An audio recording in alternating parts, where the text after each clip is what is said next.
So we will do the theorem number 1. What the theorem says? क्या कहती है theorem?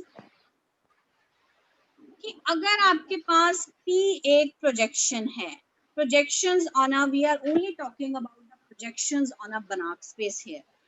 P is a projection on a Banach space. P is a projection on a Banach space. ठीक है जी. उसके बाद क्या है, और M और N, मेरा इट्स बेटर टू बी, मैं इसको पिक्चराइज कर देती हूँ. So this is a P is a projection from X to X, right? और M is the closed linear subspace of X such that what we have to prove that X is the direct sum of M and N. इसमें से M जो है वो range है, M is the range and N is the null space. Null space आपका इधर आएगा. This is the N and it is the null space. आप साथ साथ बेटा नोट करते जाइए इन पॉइंट्स को, ठीक है? M is the null space. उसके बाद ये, और जो रेंज की बात कही है तो रेंज सेट जो है वो हमारा कोडोमेन में आएगा. This is M.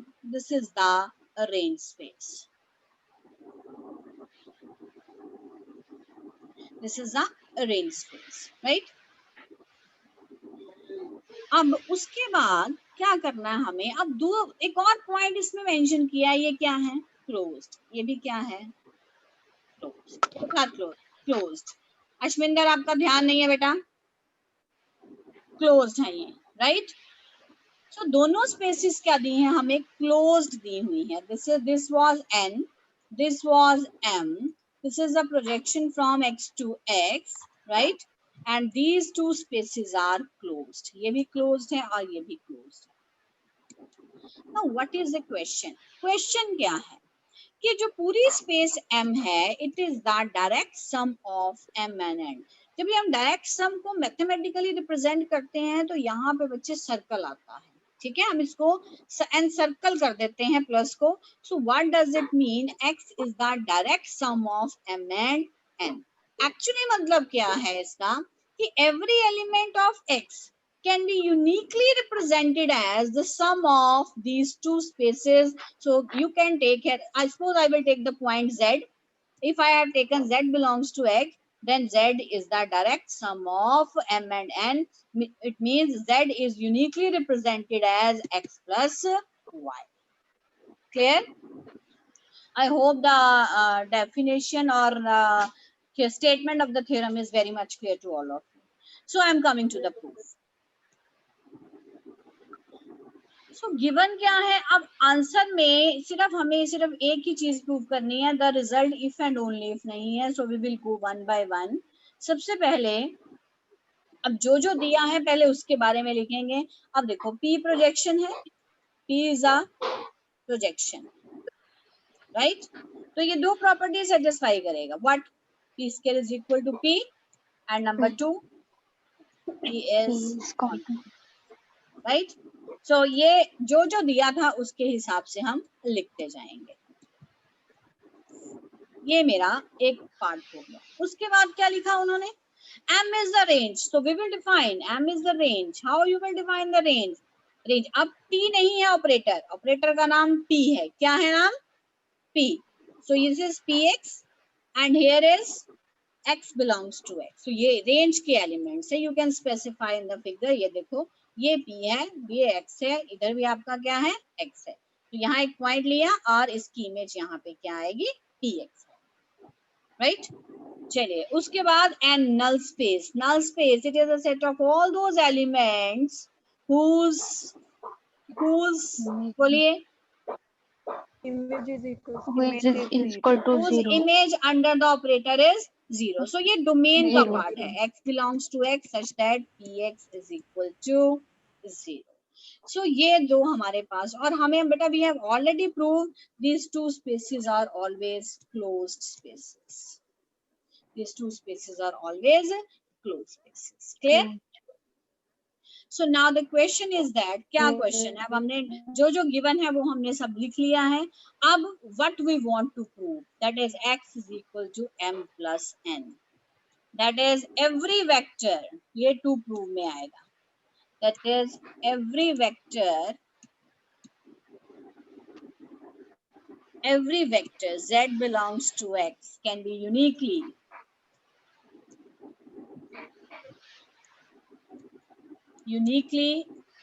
expressible as z is equal to x plus y. ठीक है जी, where x is coming from m and y is coming from n. So ये बेटा हमें प्रूव करना है, right? This is the word I have written, expressible.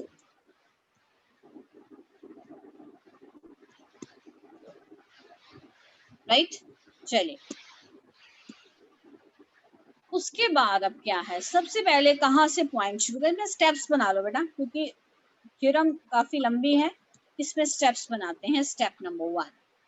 तो step number 1 is, सबसे पहले क्या करना है? नाउ z एलिमेंट लिया हमने x में से, you have taken an element z belongs to x. iz is the identity of z. Identity of z will remain same, that is equal to z, right? उसके बाद अब इसको interchange कर दीजिए, ये बन गया iz, राइट? इसमें इंट्रोड्यूस करो pz एंड pz. इंट्रोड्यूस का मतलब एक प्लस करेंगे और एक हम माइनस करेंगे, ठीक है? सो अब इसमें से आपने क्या करना है, ये इधर कर दिया, ठीक है जी, और ये जो है ये हमने इकट्ठे करके उसको हमने ऐसे रिप्रेजेंट कर दिया, ठीक है? और अब ये वाला जो एलिमेंट है, कोई बताएगा मुझे ये एलिमेंट किसमें है? pz. pz एलिमेंट किसमें होगा? बोलिए. रेंज में होगा, that will be in the range. ये किसका एलिमेंट है? जहां इमेज लग गई बेटा वो रेंज का एलिमेंट हो गया. तो इसका मतलब ये किसको बिलोंग कर रहा है? जो pz एलिमेंट है ये किस में आ रहा है? ये m में आ रहा है. It belongs to m. Now the question is that, अगर मैं प्रूव कर दूं ये एलिमेंट मेरा किस में आ रहा है? क्या लिखा मैंने? But I have written n. अगर ये मेरा एलिमेंट n में आ जाए तो आपका z एलिमेंट टोटल किस में आ गया बेटा? m प्लस n में आ गया. Got it? ठीक है. सो हमारा अगला पॉइंट यही होगा. अब ये एलिमेंट जो है ये n में कब आएगा? जब इसकी इमेज इक्वल टू 0 होगी. जब इसकी इमेज, जब इसकी जो इमेज है अंडर p वो क्या होनी चाहिए? 0 होनी चाहिए. 0 होनी चाहिए. 0 होनी चाहिए. अब हम प्रूव करेंगे, ठीक है जी. नाउ कंसीडर, तो ये सारी जो बातें हैं ना बुक में नहीं लिखी होती, क्यों कंसीडर किया हमें पता होना चाहिए. हम अब हमने pz को तो कर दिया m में है. Now the question is that कि जो हमारा अगला एलिमेंट है क्या वो n में आ रहा है कि नहीं आ रहा, यानी उसकी p इमेज जो है वो 0 के इक्वल होनी चाहिए. So what you will consider? You will consider p of इस पूरे एलिमेंट की जो इमेज है वो आप कंसीडर करोगे इस तरह से, राइट? ठीक है जी. चलो अब इसको हम खोल लेते हैं.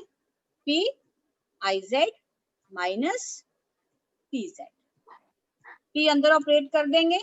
ऑपरेट करने से पहले इसका आंसर लिखेंगे, this is z and this is pz. So this becomes pz minus p square z. तो pz, p स्क्वायर क्या हो जाएगा?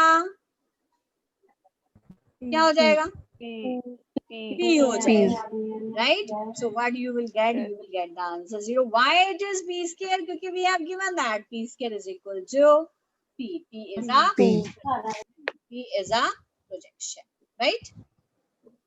So इसका मतलब ये वाला एलिमेंट, कौन सा एलिमेंट? ये नहीं, ये अंदर वाला एलिमेंट जो है ये किसके अंदर आ गया? ये belongs to, it implies I minus p belongs to I minus pz जो है वो किसके अंदर आ गया? वो n के अंदर आ गया, right? So therefore one implies, जो शुरू में हमने लिखा था, therefore z is equal to x plus Y element जो है दैट इट इम्प्लाइज x जो है वो pz को बिलोंग कर रहा है जो किसमें है m में, और y जो है वो i माइनस pz है और वो किसको बिलोंग कर रहा है, it belongs to n, right. So then अब यूनिकनेस प्रूव करनी है। ये तो सिर्फ अभी कहा, इसका मतलब देखो मेरा यहाँ तक प्रूव होने का मतलब ये नहीं है कि मेरा क्लियर हो गया। अगर मैं ऐसे इसको लिख सकती हूँ तो बेटा मेरा डायरेक्ट सम नहीं बनेगा। अगर मैं z को x2 प्लस y2 में लिख रही हूँ तो मेरा डायरेक्ट सम नहीं बनेगा। डायरेक्ट तभी बनेगा हरप्रीत, मेरा डायरेक्ट तभी बनेगा जब बेटा ये मेरा क्या होना चाहिए, क्या होना चाहिए, यूनिक होना चाहिए। अब हमारा क्वेश्चन यही है कि मैं एक और रिप्रेजेंटेशन लूंगी और अल्टीमेटली प्रूव करूंगी ये दोनों आपस में क्या है, equal.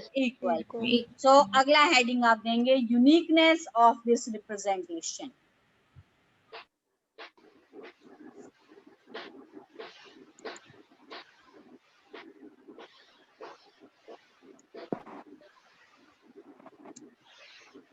Uniqueness of this representation. मान लिया जी, मान लेते हैं, लेट इफ पॉसिबल हमने एक और इसकी रिप्रेजेंटेशन ले ली, z is equal to x1 plus y, ठीक है जी।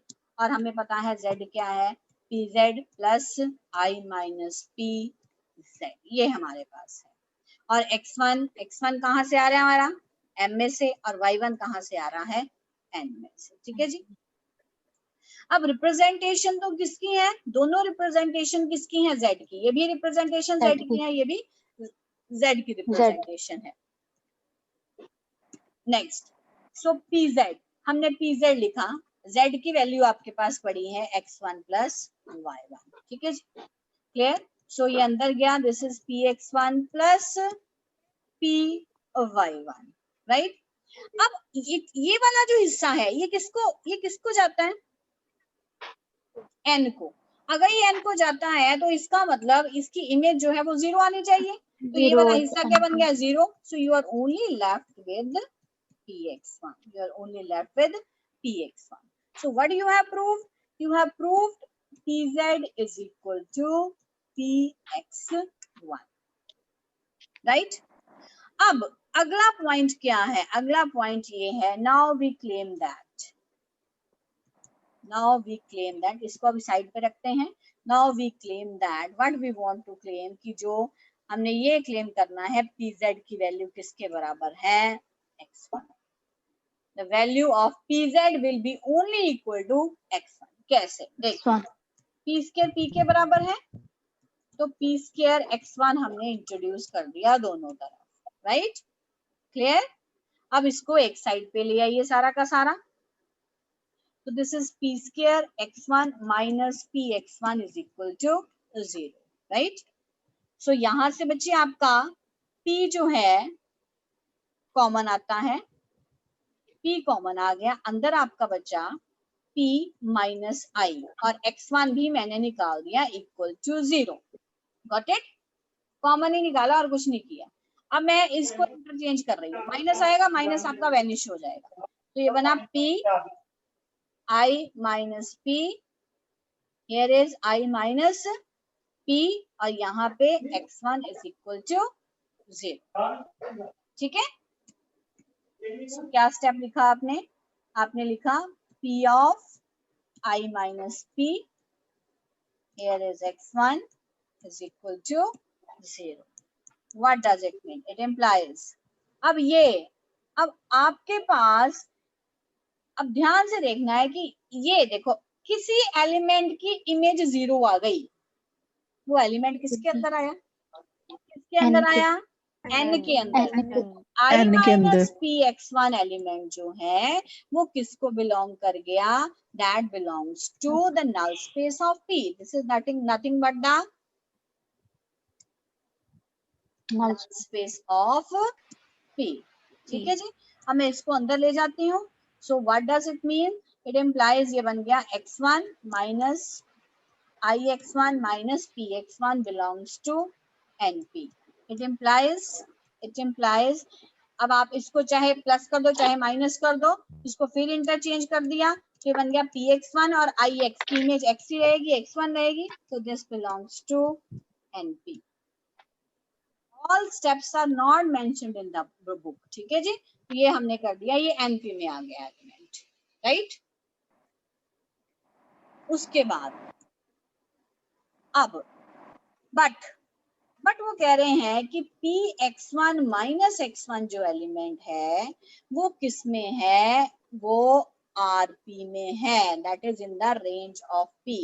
ये मैंने क्या लिखा है, रेंज ऑफ p लिखा है मैंने ये, ठीक है, क्योंकि इमेज है बेटा यहाँ पे, ये देखो ये इमेज नहीं है, जहां पे x के साथ कोई भी ऑपरेटर लग गया वो इमेज में आ गया, इमेज में आ गया मतलब वो रेंज में आ गया, ठीक है. रेंज तो में एक ही एलिमेंट डोमेन में भी आ गया, एक ही एलिमेंट रेंज में भी आ गया, मतलब कॉमन हो गए. तो px1 माइनस x1 जो है वो नल स्पेस और रेंज स्पेस में आ गया, दोनों में, ठीक है जी. अब बेटा इन दोनों की जो इंटरसेक्शन होती है ना, that is always singleton set zero. इन दोनों की जो इंटरसेक्शन वो क्या होती है, क्या होती है बोलो, सिंगलटन सेट जीरो. इसका सिंगलटन मतलब सेट ये एलिमेंट क्या बना आपके पास, इसमें एक ही एलिमेंट होता है, that is singleton set zero. इसका मतलब what does it mean, element आपके पास क्या बच गया, जीरो बच गया, ठीक है. So what does it mean, px1 की वैल्यू किसके बराबर आ गई, x1 के. और अभी आपने जो पीछे पॉइंट छोड़ा था वो ये था कि pz किसके बराबर था, pz was equal to x1. So px1. So here what you will get, pz is equal to x1. Hence proof. till अभी यहाँ तक प्रूफ हुआ है. फिर चलिए अब उसके बाद आगे चलेंगे हम.